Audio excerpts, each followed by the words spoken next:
तमाम ही मोअज़्ज़िज़ हाज़रीन, मेरी तरफ से सलाम कबूल फरमाइए। अच्छा। मैं आज का जो टॉपिक है वो मेरे दिल के बहुत करीब है, और उसकी बुनियादी वजह ये रही है कि मैं 2 बार कौमी असम्बली का रुकन मुंतखब हुआ कराची से।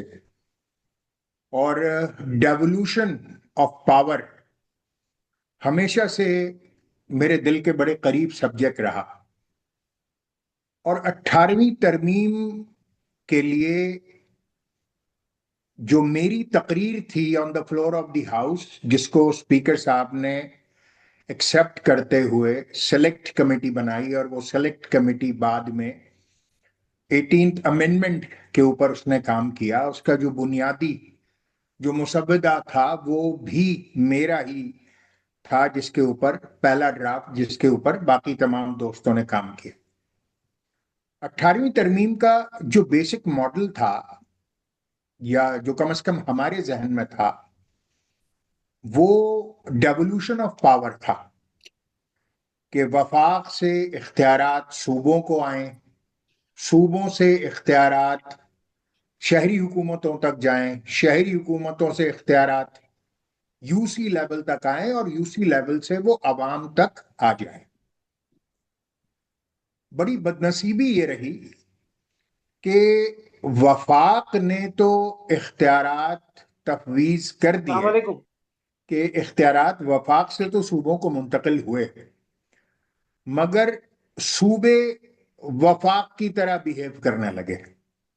और पाकिस्तान में पहले एक इस्लामाबाद वफाक था, वैसा लगता है कि 4 छोटे छोटे वफाक बन गए हैं। तो इख्तियारात का जो इर्तिकाज था वो वफाक से शुरू हुआ और सूबों पर आकर खत्म हो गया। जहां तक शहरी हुकूमतों की बात है, तो जैसा कि हमारे मोअज़्ज़िज़ रुकन अख्तर अली शाह साहब ने फरमाया कि आर्टिकल 140A जो बड़ा वाज़े तौर पर ये तजवीज़ करता है, बल्कि शायद हुक्म देता है, कि इख्तियारात का अदम इर्तिकाज, और ख़ास तौर पर the province shall devolve political, fiscal and administrative authority to the city governments, वो कहीं पर भी नहीं हो पाया। बल्कि बड़ी बदनसीबी ये कि सिंध में तो जो लोकल गवर्नेंस सिस्टम इस वक्त मौजूद है, जो SLGO है हमारा, वो 1854 का कानून नाफिजुल अमल है सिंध में। 1854 का। पाकिस्तान 1978 में बन गया, 1947 में बन गया। आइन जो था वो सन 73 में बन गया। और कानून 1854 का नाफिजुल अमल है कि जब सिंध पर सर चार्ल्स नेपियर को कब्जा किए हुए 10 बरस ही गुजरे थे, यानी 1843 में चार्ल्स नेपियर ने सिंध पर कब्जा किया है, और 1854 में यह कानून लागू हुआ है। तो हम तो पौने 200 साल पहले की नौ आबादियाती निजाम में जिंदा हैं। अब यहां पर जरूरत इस अम्र की बनती है। देखिए, जो दरख्त फल नहीं देता वो दरख्त अपनी इफादियत खो देता है। इसी तरह अगर सूबे पिछले 2010 में 18वीं तरमीम मंजूर हुई थी, आज 2025 है, 15 बरस गुजर गए हैं। बड़ी बदनसीबी यह है कि पाकिस्तान में मौजूद चारों सूबों में से किसी एक सूबे ने भी, क्या वो पंजाब हो, क्या बलूचिस्तान हो, क्या खैबर पुख्तूनख्वा हो, क्या सिंध हो, किसी ने भी आर्टिकल 140A के ऊपर मनवन अमल नहीं किया, कि जैसे आइन ने हुक्म दिया था। हम आइन की बात जरूर करते हैं, मगर जब आइन पर अमल दरामद करने की बात आती है तो हम अपने मफादात को देखने लग जाते हैं। मेयर कराची वसीम अख्तर साहब गए थे सुप्रीम कोर्ट आर्टिकल 140A की मजीद तशरीह के लिए। तो जस्टिस गुलजार ने जाते जाते आखिरी दिन उसकी एक बहुत तफसीली तशरीह भी कर दी थी आर्टिकल 140A की, और तमाम इख्तियारात तफवीज कर दिए थे कि शहरी हुकूमतों को पूरे पाकिस्तान भर की वो इख्तियारात मुंतकिल कर दिए जाएं। मगर बदनसीबी से किसी ने भी कान उन पर नहीं धरा। तो अब गुंजाइश यही रह जाती है 18वीं तरमीम के पर्सपेक्टिव में कि पाकिस्तान में नए सूबों का या नए एडमिनिस्ट्रेटिव यूनिट्स का कयाम हो और अपनी गवर्नेंस मॉडल को बेहतर बनाने के लिए पूरे पाकिस्तान में नए छोटे सूबे या एडमिनिस्ट्रेटिव यूनिट्स फिल फॉर बनाए जाने चाहिए। पाकिस्तान के अगर सिर्फ अतराफ में आप देख लें, यानी हमारी जो नेबरिंग कंट्रीज हैं, उन नेबरिंग कंट्रीज में चाइना है। चाइना में 34 सूबे हैं जनाब। अफगानिस्तान में 34 सूबे हैं। हिंदुस्तान में 36 सूबे हैं। ईरान में 31 सूबे हैं। रूस में 89 स्टेट्स प्रोविंसेस जो भी कह लीजिए हैं। हमारा बरादर इस्लामी मुल्क तुर्की है, तुर्की में 81 सूबे हैं। थाईलैंड में 76 सूबे हैं। ये हम वो बदनसीब हैं कि जो इस गंगा को उल्टा बहा रहे हैं। जब पाकिस्तान मारिज वजूद में आया था तो 13 सूबे और रियासतें थी। पहले हमने उनको दो किया, वन यूनिट बना के, और जब बकमाले एहसान वन यूनिट को खत्म किया तो 4 सूबों में तोड़ दिया। और वो 4 सूबे भी एक आमिर के कलम से एलएफओ के जरिए मारिज वजूद में आए थे, जिसकी कोई पॉलिटिकल, कोई कॉन्स्टिट्यूशनल, कोई डेमोक्रेटिक सेंटिटी नहीं थी। हम मीठा मीठा हप हप और कड़वा कड़वा थू थू करने के कायल हैं। जो आमिर ने काम हमारी मर्जी का कर दिया हम उसको कबूल कर लेते हैं, और अगर वो हमारी मर्जी का नहीं होता तो हम आमिर कहकर उसको रद्द कर देते हैं। तो ये 4 सूबों की तारीख है जो सन 70 में मारिज वजूद में आए थे।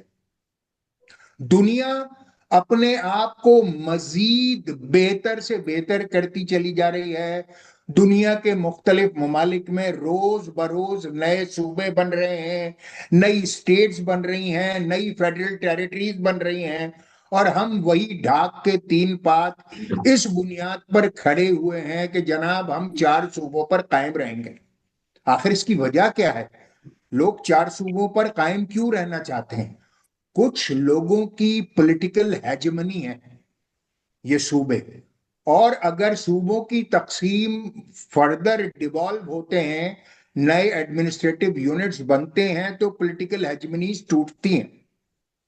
दूसरी अहम बात यहां पर यह है कि जिस तरीके से यहां पर हमारी इकोनॉमिक और फाइनेंशियल मैनेजमेंट की बात आती है, तो आपको ये जानकर हैरत होगी कि 18वीं तरमीम के बाद जब डेवोल्यूशन तय पाया और नेशनल फाइनेंस कमीशन का नया मॉडल तरतीब दिया गया, यानी 2011 से लेकर 2025 तक जो एनएफसी सूबों को दिया गया पिछले लगभग 15 सालों में, 2011 से लेकर 2025 तक 53.2 अरब रुपए, trillion, 53.2 trillion rupees have been disbursed to the 4 provinces of Pakistan। 53.2 trillion rupees. अगर आपको मैं इसकी मजीद फर्दर डिवीजन दूं तो पंजाब को 275.3 ट्रिलियन, माफी चाहता हूं, 27.53 ट्रिलियन। सिंध को 13.6 ट्रिलियन। केपीके को 7.78 ट्रिलियन और बलूचिस्तान को 4.84 यानी 4.84 ट्रिलियन रुपए नेशनल एक्सचेकर से दिए गए, जबकि पंजाब की आबादी 5.4, सिंध की 24.55, केपीके की 14.62 और बलूचिस्तान की 9.09 थी। अब कोई मुझे अपने दिल पर हाथ रख कर बताए कि गुज़िश्ता 15 सालों में इन तमाम सूबों में ऐसी क्या हैरत अंगेज तब्दीली आई है जिसको सामने रखते हुए हम ये कह सकें कि 53.2 खरब रुपए इन सूबों को चले गए और उन्होंने कराची की या लाहौर की या मुल्तान की या पेशावर की या जोब की या सिब्बी की या कोयटा की या सांगड़ की या शिकारपुर की या कहीं और दूर उफ्तादा किसी शहर की तकदीर बदल दी हो। जो सूरत हाल इस वक्त बलूचिस्तान की है, जो सूरत हाल इस वक्त सिंध की है, जो सूरत हाल लाहौर को छोड़ के बाकी मांदा पंजाब की है, जो सूरत हाल खैबर पख्तूनख्वा की, वो तो ऐसा लगता है कि ये सारा पैसा डाउन द ड्रेन चला गया, बर्बाद हो गया या करप्शन की नजर हो गया। 53.2 खरब रुपए अगर 15 सालों में डिसबर्स हुए हैं तो मुझे तो कहीं से नहीं लगता कि पाकिस्तान कोई गरीब मुल्क है। और इतनी बड़ी रकूम सूबों को जाने के बावजूद भी कहीं कोई तब्दीली देखने को नहीं मिली। और इसकी बुनियादी वजह क्या है? इसकी बुनियादी वजह यह है कि जो हमारी फिस्कल मैनेजमेंट है, जो प्रोविंशियल फिस्कल मैनेजमेंट है, यानी आप ये सोचिए, मैं एक मिसाल देता हूं क्योंकि कराची मेरा शहर है इसलिए मैं आपकी खिदमत में अर्ज कर रहा हूं, वरना दूसरे शहरों को भी मैं आपकी खिदमत में अर्ज कर सकता हूं कि गुज़िश्ता 15 वर्षों में कराची को 3,400 रुपए सिंध हुकूमत से दिए जाने चाहिए थे। 3,400 जो एनएफसी से सिंध को मिला था, उसमें से कराची का हिस्सा 3,400 रुपए 2023 की मर्दमशुमारी के मुताबिक कराची को 37% सिंध का मानते हुए 3,400 रुपए मिलने चाहिए थे। अगर 3,400 रुपए कराची को मिल जाते तो कराची की तकदीर बदल सकती थी, मगर ऐसा नहीं हुआ। सिंध, और चलिए अगर कराची को नहीं मिलता तो शिकारपुर को मिलते, शिकारपुर को नहीं तो सांगड़ को, सांगड़ नहीं तो सक्कर को, सक्कर नहीं तो हैदराबाद को, मातली को, कोई एक शहर ऐसा होता जिसकी शक्ल बेहतर नजर आती तो मैं मान लेता। मगर यहां पर जो हमारी फिस्कल मैनेजमेंट है, वो जो आकर एक क्लॉगिंग डेवलप हुई है सूबों के अंदर, चाहे वो सिंध हो, बलूचिस्तान हो। अब आप मुझे बताइए कि अगर बलूचिस्तान जैसे सूबे में पिछले 15 सालों में आपने 5 खरब रुपए खर्च किए हैं, 5 खरब, तो क्या बलूचिस्तान में कोई एहसास महरूमी, कोई एहसास बेगानगी रह जाना चाहिए था? जबकि बलूचिस्तान की आबादी कुल पाकिस्तान का 9.09% है। 5 खरब रुपए खर्च किए हैं हमने बलूचिस्तान में। जो फिस्कल मैनेजमेंट है, जो डेवलपमेंट प्रोग्राम्स हैं, और इसके अलावा सूबों ने दुनिया की दीगर फाइनेंशियल इंस्टीट्यूशंस, चाहे वर्ल्ड बैंक हो, चाहे एशियन डेवलपमेंट बैंक हो, चाहे जायका हो, चाहे दीगर मालियाती इदारे हों, उनसे कर्जे अलग लिए हैं। कोई भाई आपका पुरसाने हाथ। टाइम, बात भाई थोड़ा सा मैं आपसे बस, मैं मुझे सिर्फ अगर 1 मिनट और दे दें, बिल्कुल 1 मिनट मैं ले सिर्फ लें, 1 मिनट ले लें। आखिरी नुक्ते की तरफ आना चाहता हूं। Please sir, please. ये मेरे पास पूरी दुनिया की स्टडीज पड़ी हुई हैं, सिक्योरिटी स्टडीज। मैंने इस खास तौर पर इस महफिल में आने से पहले उनको देखने की कोशिश की थी। सारी दुनिया में ये बात जेर बहस हमेशा रहती है कि बड़े सूबे और रियासतें, वो हमेशा हमेशा फेडरेशन के लिए नेशनल सिक्योरिटी कंसर्न रहता है। आज की जो सूरत हाल है उसमें जो बड़े, जैसे पंजाब का एक सूबा है, 12 करोड़ आबादी है, 51.26% आबादी का हिस्सा है, जो पंजाब के हवाले से सूरत हाल है, जो उसके खिलाफ आवाजें उठती हैं, वो सबके सामने है। फिर बड़ी बदनसीबी ये होती है कि वो छोटे सूबे जो कि मार्जिनलाइज होते हैं, अगर उनकी सरहदें कहीं ऐसे मुल्कों से मिलती हों जो आपके लिए होस्टाइल हैं, तो वहां पर वो सेंस ऑफ इनसिक्योरिटी डेवलप करते हैं, और वहां पर कुछ फॉरेन एलिमेंट्स भी होते हैं जो उनको इस्तेमाल करना शुरू कर देते हैं। अगर आप अपने फेडरेटिंग यूनिट्स को राइट साइज करेंगे तो राइट साइज करने से ना सिर्फ ये एहसास महरूमी और बेगानगी दूर होगी, बल्कि वो तमाम एक्सटर्नल एलिमेंट्स जो हमारे मुल्क में नेशनल सिक्योरिटी कंसर्न्स को डेवलप करते हैं उनको भी नाकामी होगी। तो ये तमाम चीजें, इसमें बहुत सारी और पॉइंट्स ऐसे थे मेरे पास जो मैं डिस्कस कर सकता था, मगर दामन वक्त में गुंजाइश के लिहाज से मैं अपनी बात को इख्तिताम करता हूं। बहुत जरूरी है, सारी दुनिया में ये मॉडल ऑलरेडी एडॉप्टेड, एक्सेप्टेड है और प्रूवन है, मगर हम न जाने क्यों इससे तही दामनी बरतते हैं, कजदाई बरतते हैं।